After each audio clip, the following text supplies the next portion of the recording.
Comissão de Constituição e Justiça do Senado aprova Cristiano Zanin para o Supremo Tribunal Federal. Na véspera de julgamento, Jair Bolsonaro diz não ver motivos para perder direitos políticos. Em viagem pela Europa, presidente Lula se encontra com o Papa Francisco e lideranças italianas. Atirador que invadiu escola no Paraná e matou 2 estudantes é achado morto na cadeia. Brasil News da Rede Brasil de televisão está no ar.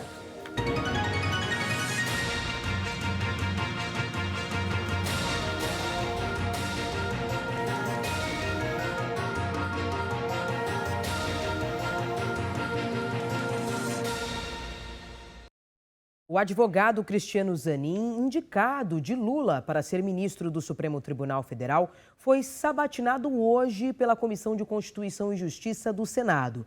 Agora há pouco, seu nome foi aprovado pela CCJ e logo mais irá para a votação no plenário da Casa.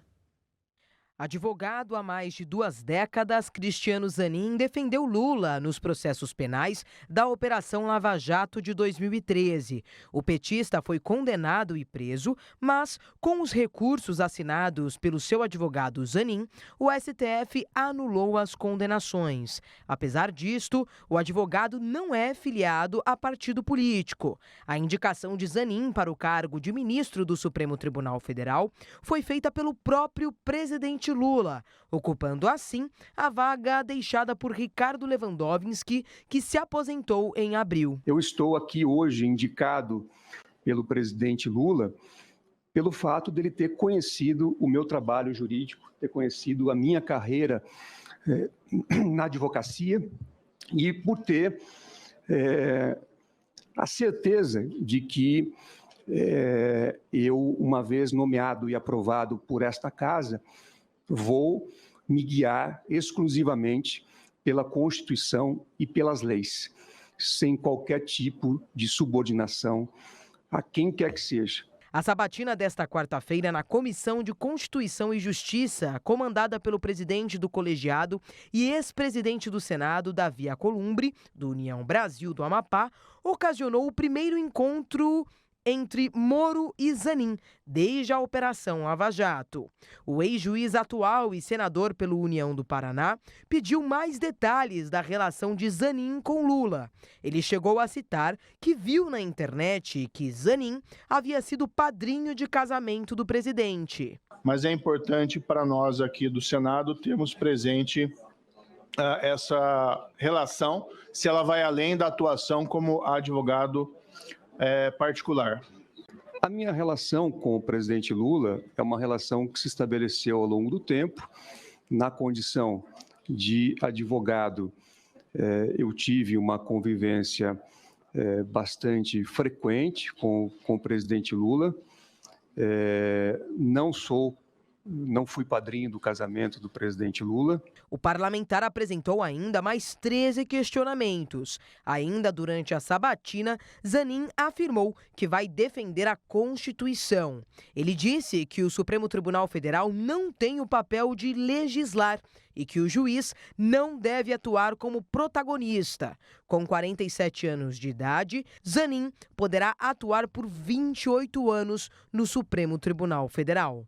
Mas saibam, senhoras senadoras e senhores senadores, que, na verdade, eu não vou mudar de lado, pois o meu lado sempre foi o mesmo, o lado da Constituição, o das garantias, o do amplo direito de defesa, o do devido processo legal. Para mim, só existe um lado. O outro é barbárie, é abuso de poder. A sabatina no Senado do advogado Cristiano Zanin foi bem mais rápida do que o esperado. Para o nosso comentarista Ney Gonçalves Dias, a discussão foi de bom nível e caracterizada pelo bom preparo de Zanin para enfrentar os senadores. O advogado Cristiano Zanin, 2 características. Primeiro, ele não passou por não escorregou em nenhuma banana. Questionado sobre aborto, sobre o marco temporal, ele deu a resposta clássica.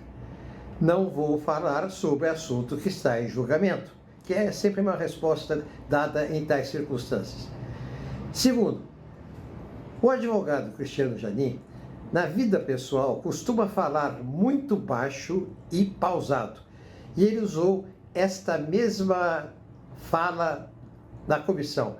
Falou baixo, falou pausado, não provocou nenhum confronto, não teve confronto com nenhum senador, inclusive com o senador Sérgio Moro, onde havia uma expectativa de que poderia haver um confronto, ele passou reto por cima. O senador Sérgio Moro, embora tenha dito que faria perguntas de caráter técnico, fez uma pergunta curiosa, eu vou contar para vocês. Eu assisti essa sabatina, na sabatina ao vivo do Senado, por isso que eu estou falando aqui. O senador Sérgio Moro falou para ele assim: é verdade, eu li na internet que o senhor foi o padrinho de casamento do presidente Lula e da senhora Janja. É verdade?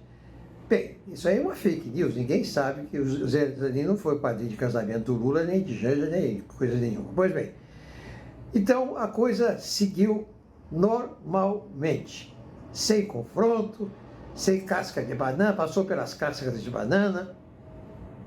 E o presidente Rodrigo Pacheco, que está participando de um encontro sobre reforma tributária, disse a jornalistas que vai passar uma régua no arcabouço fiscal e na votação do advogado Zanin. No arcabouço fiscal ele já passou a régua. Agora à tarde já foi aprovado e vai em frente. Sobre o Zanin, a votação está marcada para a noite desta quarta-feira, ainda hoje. As indicações de ministros ao Supremo Tribunal Federal sempre rendem polêmicas. Vamos relembrar algumas delas. Acompanhe. Assim como ocorreu com Cristiano Zanin, opção de Lula para uma vaga no Supremo Tribunal Federal, a indicação de outros ministros para a corte por presidentes anteriores já foi alvo de polêmicas. O fato de ser advogado pessoal de Lula e ter defendido o petista nos processos da Operação Lava Jato é um dos motivos de desgaste de Zanin. Outras indicações feitas ao Supremo geraram controvérsias. André Mendonça, ex-chefe da Advocacia Geral da União e ex-ministro da Justiça de Jair Bolsonaro, foi alvo de questionamento por ter pedido a abertura de inquéritos na Polícia Federal contra críticos do então presidente. O então juiz federal Cássio Nunes Marques, indicado por Bolsonaro em 2020, teve de se explicar aos senadores sobre exageros em seu currículo acadêmico. Parlamentares questionaram sobre a compatibilidade temporal do doutorado realizado na Universidade de Salamanca, na Espanha, e 2 pós-doutorados presentes no currículo. Quando foi indicado ao STF por Michel Temer, o então ministro da Justiça, Alexandre de Moraes, precisou esclarecer sobre sua atuação como advogado em defesa da cooperativa de transportes Transcooper, suspeita de ligações com a facção criminosa PCC. Moraes também já havia advogado para o ex-presidente da Câmara, Eduardo Cunha, além de ter sido filiado ao PSDB e ocupado cargos públicos no governo de São Paulo, sob Geraldo Alckmin, e na Prefeitura da capital paulista, na gestão Gilberto Kassab.